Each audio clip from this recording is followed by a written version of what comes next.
Assalamualaikum warahmatullahi wabarakatuh.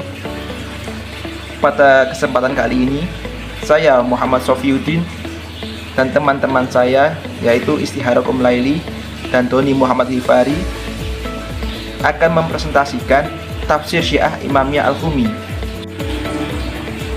Oke, yang pertama itu biografi Abi Hasan Ali bin Ibrahim Al-Qumi. Al-Qumi sendiri lahir di kota Kufah, Irak, kemudian pindah ke kota Qum, dan dia diangkat sebagai penyebar hadis Nabi di kota Qum yang pertama kali. Merujuk pada penanggalan yang ada, maka tafsir Al-Qumi ini termasuk tafsir generasi abad ketiga Hijriah. Al-Qumi sendiri tidak diketahui tanggal lahirnya, namun diketahui bahwa dia hidup sezaman dengan Al-Imam Al-Ashqari, salah seorang tokoh utama dalam mazhab Syiah Imamiyah yang lahir sekitar tahun 307 Hijriah. Al-Qumi menurut catatan sejarah diperkirakan meninggal tahun 991 Masehi. Dia meninggalkan banyak karya yang salah satunya yaitu Tafsir Al-Qumi. Keberhasilan Ali bin Ibrahim Al-Qumi tidak lepas dari jasa-jasa para gurunya, dan tentu saja karena ketekunan beliau dalam mencari ilmu dari guru-guru tersebut. Beberapa guru-guru beliau yaitu, untuk yang pertama, ayahnya sendiri yaitu Ibrahim bin Hashim Al-Qumi, di mana beliau termasuk ahli hadis Imamiyah dan merupakan orang pertama di Qom yang menyebarkan hadis-hadis Ahlul Bait. Kemudian untuk yang kedua yaitu saudaranya Ali bin Ibrahim dan anak-anak Ali bin Ibrahim yaitu Ahmad, Ibrahim dan Muhammad. Semuanya termasuk tokoh-tokoh agama pada masanya. Jika dilihat dari metodenya, Ali bin Ibrahim Al-Qumi di sini menggunakan metode deskriptif komparatif. Metode ini digunakan untuk mendeskripsikan ayat-ayat Al-Quran yang terindikasi ditafsir dan ditakwil dengan berkecenderungan tasyayyu, untuk kemudian dibuat kesimpulan umum bahwa tafsir ini benar-benar mengandung penafsiran yang politis, ideologis, tendensius, yaitu berpihak, dimana berpihaknya itu kepada tasyayyu yang mengagungkan Ali. Metode komparatif digunakan untuk mengetahui suatu perbandingan tafsir dari sumber lain, di mana standar umum yang digunakan untuk membandingkan makna yang dirujuk dan diidentifikasi berkecenderungan tasyayyu adalah tafsir Departemen Agama yang disusun oleh tim ahli yang penulis bukan berkecenderungan tasyayyu dan lebih mempresentasikan pandangan kelompok Sunni moderat. Murid beliau yaitu Syekhul Islam Muhammad bin Ya'qub Khulaini, kemudian ada Hasim bin Muhammad, yang ketiga ada Ahmad bin Ziyad bin Ja'far Hamadani, ya, kemudian lagi ada Hasan bin Hamzah Alawi dan Muhammad bin Musa bin Mutawakil. Baik, pembahasan selanjutnya mengenai sistematika penulisan kitab tafsir Al-Qumi karya Abi Hasan Ali bin Ibrahim Al-Qumi. Sistematika penulisan dalam tafsir Al-Qumi dapat diuraikan sebagai berikut. Yang pertama, permulaan tafsir dimulai dengan surah Al-Fatihah dan diakhiri surah An-Nas yang terdiri dari 2 jilid kitab. Yang kedua, sering menggunakan riwayat dalam penafsirannya. Riwayat yang digunakan hanya melalui jalur riwayat Syiah Imamiyah dan kebanyakan menggunakan jalur periwayatan dari ayahnya. Yang ketiga, Al-Qumi terkadang menggunakan takwil yang sejalan dengan paham Imamiyah. Yang keempat, meyakini kebenaran makna batin Al-Quran dan menafsirkan dengan makna batin itu sendiri. Hal ini berkaitan dengan doktrin dalam Syiah bahwa Al-Quran itu memiliki makna yang tersirat atau batini dan juga yang tersurat atau zahir.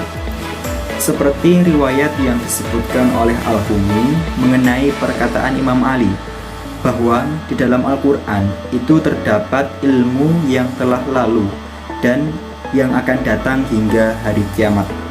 Dan sungguh Imam Ali mengetahui makna yang terkandung di dalamnya secara hakikat.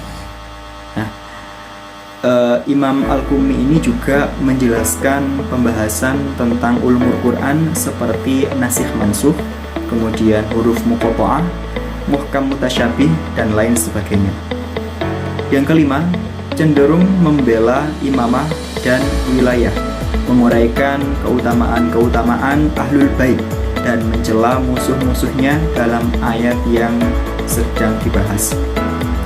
Kemudian yang keenam, membahas syarah lafaz-lafaz, asbabun nuzul, khususul Quran, peperangan, dan ayat ahkam secara singkat. Dan yang terakhir, membahas permasalahan akidah dan menolak firqah-firqah batil. Al-Qumi itu menggunakan ayat-ayat Al-Quran untuk menolak berbagai mazhab selain Islam, seperti penyembah berhala atau pagan, kemudian zanadiqah, dan juga Jahiliyah. Juga sebagian mazhab yang menurut beliau itu keliru.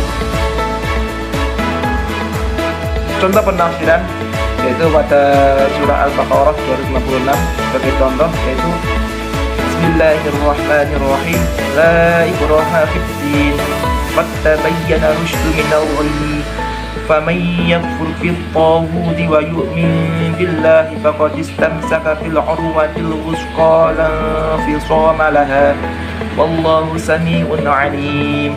Dalam tafsir Al-Qumi, kata tauhid pada ayat tersebut ditujukan kepada golongan yang telah merampas hak ahli bait, yaitu Khalifah Ali beserta keturunannya untuk menjadi pemimpin umat Islam sepeninggal Nabi.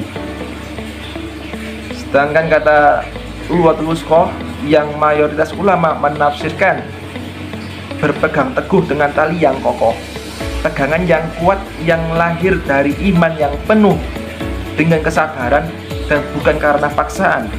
Tetapi Al-Qumi menyatakan bahwa yang dimaksud dengan kata itu adalah berpegang pada wilayah Ali radhiyallahu anhu dan para imam-imam sesudahnya. Contoh selanjutnya yaitu pada ayat 6 suratul Fatihah, yaitu Bismillahirrahmanirrahim, ihdinas shiratal mustaqim. Al-Qumi menafsirkan kata shiratal mustaqim yang dimaknainya dengan at-thariq wa ma'rifat al-imam Amirul Mukminin Ali, yaitu jalan lurus adalah jalan dan mengetahui imam dan Amirul Mukminin. Demikian pula makna kata waladdallin, yaitu orang yang tersesat.